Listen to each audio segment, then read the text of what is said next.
What's up, guys? Wanted to jump on and do a quick one today. It's just me flying solo, so a little bit of a different format. Matt is out of town working with some Alloy gyms, and I am super busy. And thankfully, it's because our franchising is doing really well. We're going to award 12 different territories this month, which is a ton, and we're super excited about that. So things are jumping off. We're happy about that.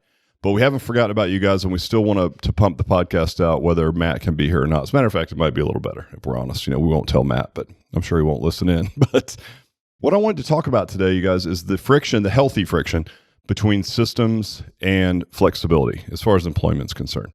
And what I mean by that is that, yes, you need systems. And as you guys have heard me talk about this ad nauseum in the past, I'm a huge proponent of systemizing your business as much as you possibly can.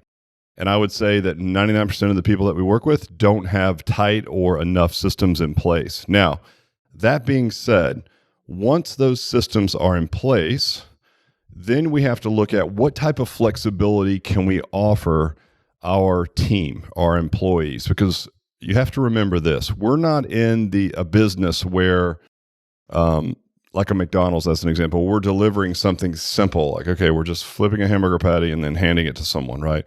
And Flippy, the new AI hamburger, flipping machine, can actually do our work.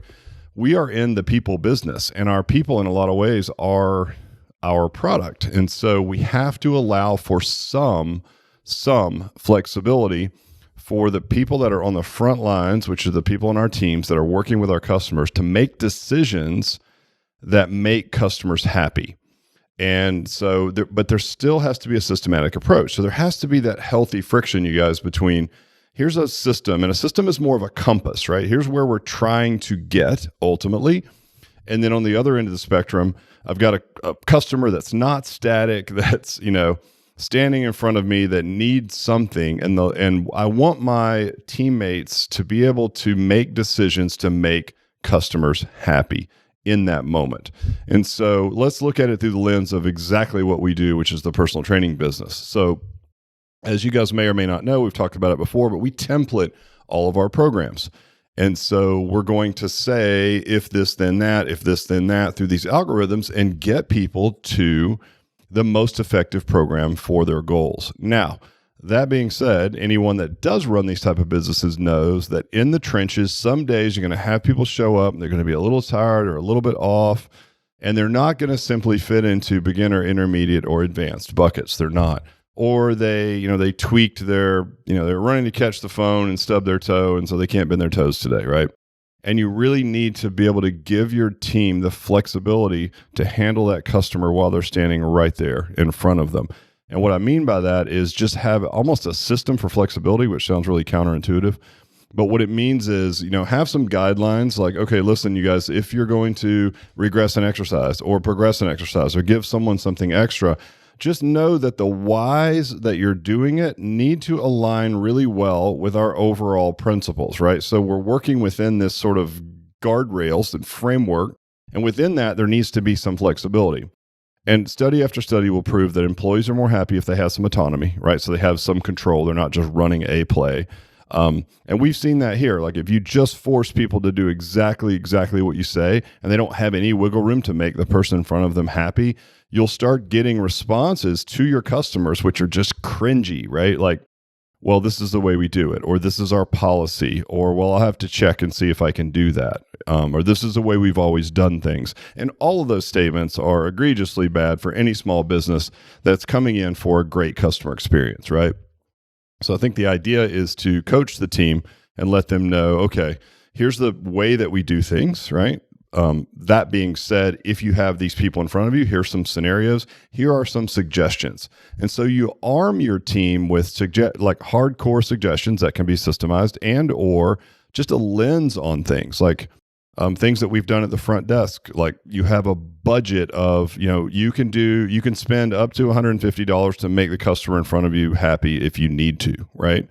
And that means that you're giving them some leeway or, some again, guardrails, but you're giving some flexibility in how the decision needs to be made to make that customer happy, right? Because again, as you guys know, one of the most systemized entities in the world is our government. And I don't know if you guys have ever tried to call the government or go down and get your license renewed or whatever. It's a terrible, terrible experience, right? Because it's like, well, these are our rules. This is what you need to do. You have to do it this way. And typically those things seem very unreasonable and very ridiculous. And the person behind the counter doesn't care. They probably don't want to be there, right? They're not either not being paid well or they don't really care. And I mean, there's no autonomy for them. They're not even equipped with the tools to make you happy, even if they want to, right?